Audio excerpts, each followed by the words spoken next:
Hello guys, आज हम discuss करने वाले हैं ग्रोथ 2003 टू 2008। ठीक है, तो चलिए।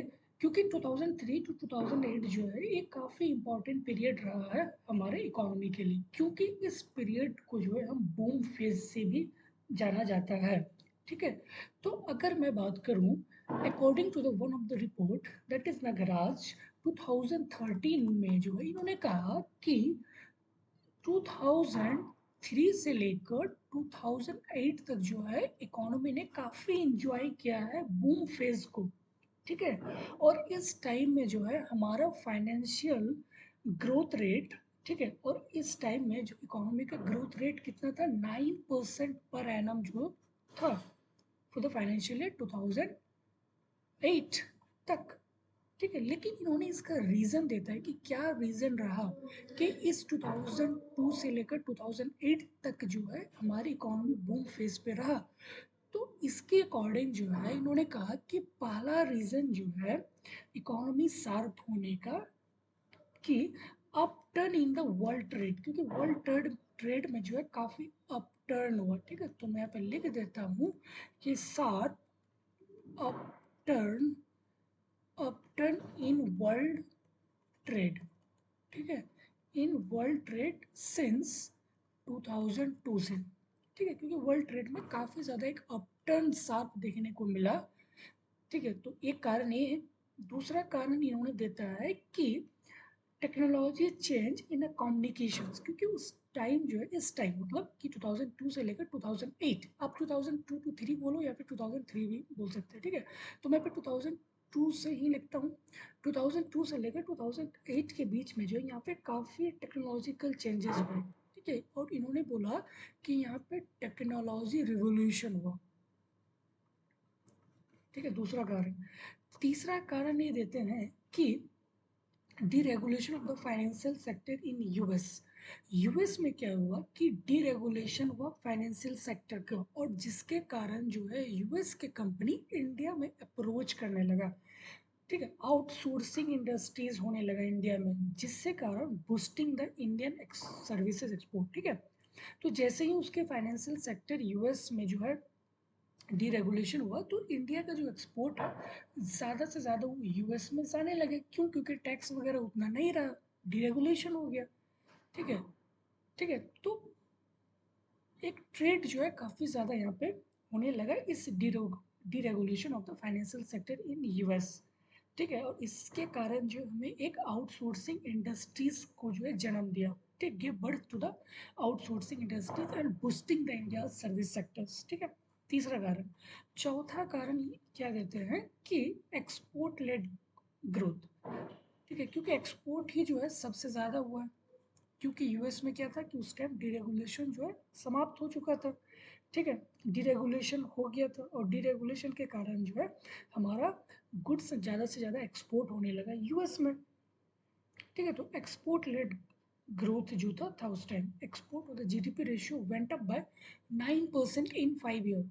इस 5 ईयर 2002 टू 2008 में जो है लगभग, अगर मैं बात करूं, एक्सपोर्ट या जीडीपी रेशियो जो है वेंट अप बाय 9%। 9% से जो है जीडीपी रेशियो बढ़ गया। ठीक है, ओके। तो ये सारा मेरा क्या है, demand side. Sharp upturn in the world trade, demand. Technology revolution, कहाँ से, डिमांड फैक्टर्स। हमारा जो है डीरेगुलेशन जो है हुआ यूएस में, और जिसके कारण एक आउटसोर्सिंग इंडस्ट्रीज मिला, बूस्टिंग किया इंडिया सर्विस सेक्टर्स को। तो ये भी डिमांड फैक्टर्स, ये भी डिमांड फैक्टर्स, तो ये मेरा चारों डिमांड फैक्टर्स रहा। अब मैं बात कर लेता हूँ कि मेरा सप्लाई फैक्टर्स क्या क्या रहा। सप्लाई फैक्टर्स जो है हमारा बैंक का जो क्रेडिट है एक्सपेंशन हुआ, that is expansion of bank credit. ठीक है, बैंक क्रेडिट का काफ़ी एक्सपेंशन हुआ, पहला रीज़न। दूसरा रीज़न कि flood of the foreign capital, foreign private capital, कि फॉरेन लोग जो है अब इंडिया में जो है इन्वेस्ट करने लगे, फ्लड होने लगे और फॉरेन प्राइवेट कैपिटल का। ठीक है, इंडिया में जो है अब ये लोग इन्वेस्ट करने लगे। तो क्या सप्लाई फैक्टर है ना, तो ये दो जो है मेरा सप्लाई फैक्टर्स और दो मेरा डिमांड फैक्टर। तो यही सप्लाई और डिमांड फैक्टर्स के कारण जो है हमारा इकोनॉमी 2002 से लेकर 2008 तक जो है बूम फेज पे रहा। अकॉर्डिंग टू नगराज ने जो है इन्होंने इन डिमांड और सप्लाई साइड के इन्होंने रीजन बताया कि इस रीजन से जो है fourth reason demand side factor और two reason supply side factor से जो है हमारा इकोनॉमी बूम फेज में रहा। ठीक है, लेकिन अगर बूम फेज में रहा लेकिन उस टाइम प्रॉब्लम क्या क्या जो है इकोनॉमी को झेलना पड़ा, तो हम एक बार देख लेते हैं कि प्रॉब्लम को भी। ठीक है, तो अब मैं बात करता हूँ कि प्रॉब्लम साइड, क्या प्रॉब्लम साइड जो है झेलना पड़ा। सबसे पहला प्रॉब्लम कि नेरो बेस। इसका क्या मतलब? नेरो बेस का मतलब जैसे मैंने कहा कि जैसे ही यूएस में डिरेगुलेशन हुआ तो हमारा एक्सपोर्ट जो है ज़्यादा से ज़्यादा क्या करने लगा कि यूएस की तरफ जो है अपने सामान को जो एक्सपोर्ट किया, और इससे जो है इन्होंने क्या किया, ह्यूज रिटर्न जो है इन्होंने कमाया। ठीक, पहली। दूसरी बात क्या हुआ कि अब यूएस ने भी क्या किया कि अपने जो है फर्म्स को, अपने इंडस्ट्रीज को क्या कर दिया कि इंडिया में शिफ्ट कर दिया। और यूएस के फर्म्स एक किस पे बेस्ड था? कैपिटल इंटेंसिव पे बेस्ड था। लेकिन हमारा इकोनॉमी क्या था? Labour intensive. ठीक है, तो हमारे जो भी लेबर इंटेंसिव था अब वो कम होने लगे, नेरो होने लगे। ठीक है, labour intensive, okay, labour intensive जो है नेरो डाउन होने लगा। तो पहला जो है हमें ये इशू फेस करना पड़ा इस बूम फेज में। ठीक है, दूसरा रीजन अगर मैं देखूं तो incremental investment was skewed in a favor of a capital and skill intensive। मैंने अभी जस्ट कहा कि जो इन्वेस्टमेंट हुआ इकोनॉमी में वो किस चीज पे बेस्ड था? स्किल इंटेंसिव पे बेस्ड था, कैपिटल इंटेंसिव पे बेस्ड था। ठीक है, और रजिस्टर्ड मैन्युफैक्चरिंग पे जो है बेस्ड था, लाइक ऑटोमोबाइल इंडस्ट्रीज। ठीक है, with a marginal rise in the infrastructure. ठीक है, तो इंफ्रास्ट्रक्चर पे बेस्ड था, ना कि मेरा जो है लेबर पे बेस्ड था। तो दो प्रॉब्लम जो है इस 2002 से लेकर 2008 का ये बहुत ही मेजर प्रॉब्लम्स रहा। भले मेरा इकोनॉमी बूम में था, जिन्होंने नगराज ने उन्होंने डिमांड साइड फैक्टर के थ्रू एक्सप्लेन किया और दो फैक्टर जो उन्होंने सप्लाई साइड के थ्रू उन्होंने बताया। लेकिन अगर कोई भी चीज़ का अगर बूम फेज होता है, अच्छा चीज़ होता है, तो कहीं ना कहीं उसका जो प्रॉब्लम भी जो है होती है। तो मुझे प्रॉब्लम भी मतलब पूरे इकोनॉमी को जो है इशू भी जो है उसको फेस करना पड़ा। तो पहला इशू मैंने क्या देखा कि नेरो बेस। नेरो बेस का मतलब कि जब जब यूएस में डिरेगुलेशन हुआ तब यूएस के कंपनी ने क्या किया कि इंडिया में जो है ज़्यादा से ज़्यादा अपने फर्म्स को, इंडस्ट्रीज को जो है उन्होंने ओपन किया। और जैसे ही उन्होंने ओपन किया तो हम जानते हैं कि वो जो है कैपिटल बेस्ड इंटेंसिव है, लेकिन उस टाइम जो है हमारा इकोनॉमी जो है लेबर इंटेंसिव था। तो इस लेबर इंटेंसिव का जो है नेरो डाउन होने लगा जब कैपिटल इंटेंसिव कंट्री हमारे इकोनॉमी में आया। किस पीरियड में? 2002 से लेकर 2008 तक। ठीक है, तो और दूसरा रीजन जो है राइटर क्या बोल रहा है कि इंफ्रास्ट्रक्चर पे बेस्ड, मतलब कि हमारा जो पूरा इकोनॉमी है था अब वो इंफ्रास्ट्रक्चर्स पे जो है ज़्यादा स्क्यूड होने लगा, क्योंकि वो कैपिटल इंटेंसिव पे जो है ज़्यादा फोकस था। ठीक, और तीसरा रीज़न ये कहा कि इस पीरियड में जो है कोई भी एम्प्लॉयमेंट ग्रोथ रेट नहीं हुआ। क्यों नहीं हुआ? क्योंकि मैंने बोला कि हमारा इकोनॉमी क्या था कि लेबर इंटेंसिव था, और जब लेबर इंटेंसिव था एक साइड में और दूसरा साइड क्या था कि यूएस ने कैपिटल इंटेंसिव लेके आया। तो कैपिटल इंटेंसिव में एम्प्लॉयमेंट बढ़ी और उसी रेशियो से हमारा लेबर इंटेंसिव घटा। तो there is a no growth rate in the employment, तो कोई ग्रोथ रेट जो एम्प्लॉयमेंट में हुआ ही नहीं। ठीक है, तो तीन मेजर इशू जो है उस टाइम हमें फेस करना पड़ा। अब मैं चौथा इशू को अगर मैं देखता हूँ कि सेविंग रेट में भी जो है काफ़ी ज़्यादा जो है बढ़ोतरी मिली। क्यों? क्योंकि उस टाइम लोगों का इनकम बढ़ने लगा, और जैसे ही लोगों का इनकम बढ़ेगा तो सेविंग रेट भी क्या होगा? बढ़ेगा। ठीक है, तो अब उस सेविंग से जो है लोगों ने क्या किया, सेविंग को कहाँ रखेगा? बैंक पे रखेगा। अब बैंक क्या करता है कि उस सेविंग को, जो ये फर्म आया, जो कैपिटल इंटेंसिव फर्म आया, उसको क्या किया, लोन के तौर पे दे दिया कि भाई ठीक है तुम लोन लो, क्योंकि कैपिटल का डिमांड था कि भाई हमें जो है फर्म खोलना है, ठीक है। तो इन्होंने क्या किया कि सारा सारा पैसा क्या क्या कर दिया कि जो भी कैपिटल इंटेंसिव इंडस्ट्रीज था हमारे इकोनॉमी में उसको जो है इन्होंने शिफ्ट कर दिया, ठीक है। सारा जो इन्होंने शिफ्ट कर दिया कहाँ पे, कैपिटल इंटेंसिव पे, ठीक है। तो इससे हमारा क्या बूस्ट हुआ, इससे हमारी क्या बूस्ट हुआ कि प्रोडक्शन हमारी बूस्ट हुआ। तो ठीक है, अगर हमारी प्रोडक्शन बूस्ट हुआ तो हमारा जीडीपी भी क्या हुआ, बढ़ा। और हम देखें कि हाँ यार हमारा जीडीपी जो है 2002 से लेकर 2008 तक जो है एक अच्छी फेज पे रही है, ठीक है। 9% जो पर एनुअल ग्रोथ रेट जो है था, ठीक है। लेकिन सेविंग रेट भी जो है इस केस में बढ़ी, लेकिन जो है नगराज साहब ये कह रहे हैं कि it was debt led growth, क्योंकि ये डेटलेस ग्रोथ था financed by the borrowing bank credit to the private corporate sector and boosted by the surge in the foreign private capital, ठीक है। क्योंकि जैसे ही हमारी इकोनॉमी में लाइक एफडीआई आया, एफपीआई आया, एफसीसीबी फॉरेन करेंसी कन्वर्टेबल बॉन्ड्स आया, ठीक है। तो इससे क्या हुआ कि हमारा एफडीआई जो है 2.8% से जो है बढ़ गया इन 2007 और 8 तक, ठीक है। पहले 2002-3 में कितना था ओनली एफडीआई 0.6% ऑफ जीडीपी, लेकिन अब जो है इस 5 ईयर्स में जो है हमारा कितना हो गया 2.8% ऑफ जीडीपी से जो हमारा एफडीआई क्या हो गया, ग्रो हो गया। And the total capital flow जो है reach to 10% of GDP just before 2008। और कैपिटल फॉलो जो है कितने से बढ़ी, 10% से हमारी बढ़ गई, ठीक है। तो बेसिकली देखो यहाँ पे हो क्या रहा है, ये बताना चाह रहा है राइटर्स कि इट वाज अ डेटलेड बूम, ठीक है। बूम तो हुआ लेकिन ये बिल्कुल ही डेटलेस रहा है। क्यों, क्योंकि क्योंकि एक एक क्योंकि जस्ट मैं दूसरा पेज ले लेता हूँ।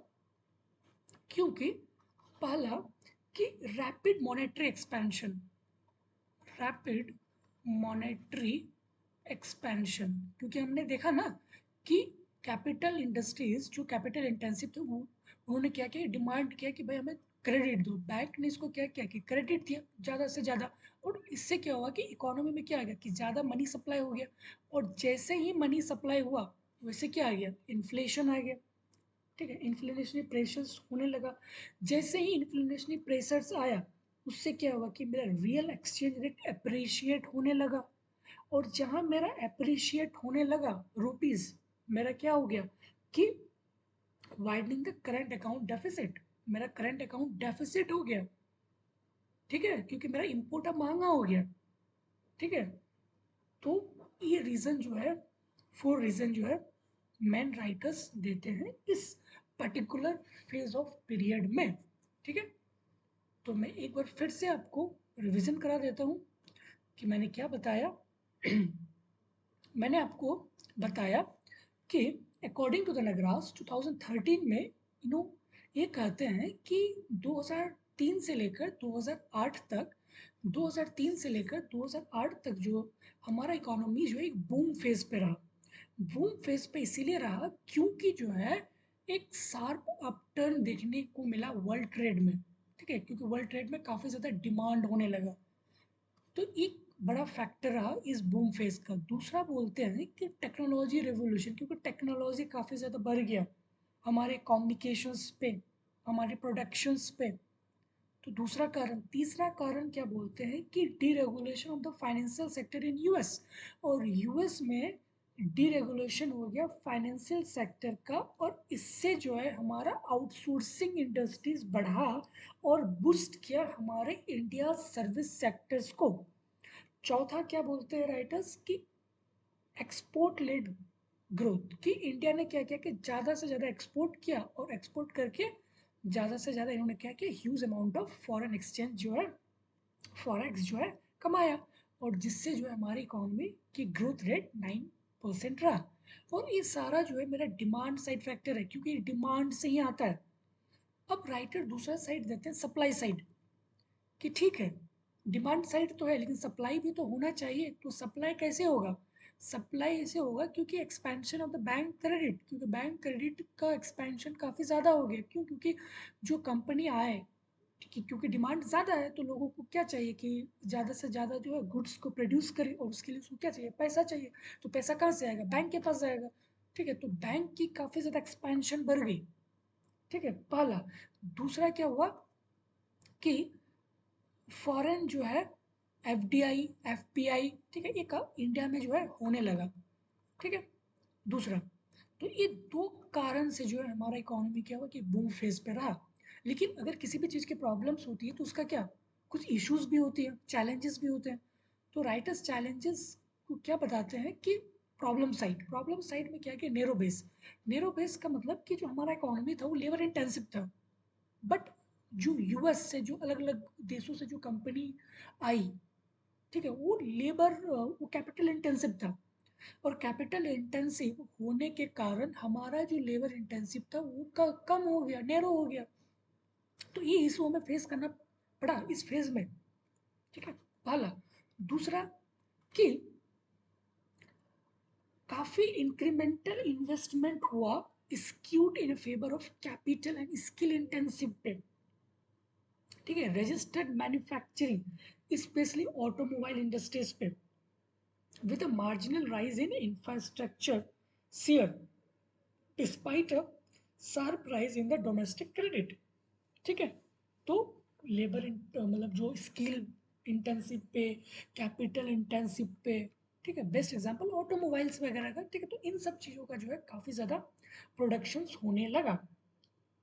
ठीक है, दूसरा कि इस पीरियड में जो है कोई भी एम्प्लॉयमेंट ग्रोथ रेट नहीं हुआ, क्योंकि जो हमारा लेबर इंटेंसिव तो कम हो गया, लेकिन ये सेक्टर मेरा क्या, कैपिटल इंटेंसिव में बढ़ा और लेबर इंटेंसिव में घटा, तो दोनों न्यूट्रल हो गए, इसलिए जीरो अनएम्प्लॉयमेंट ग्रोथ रेट।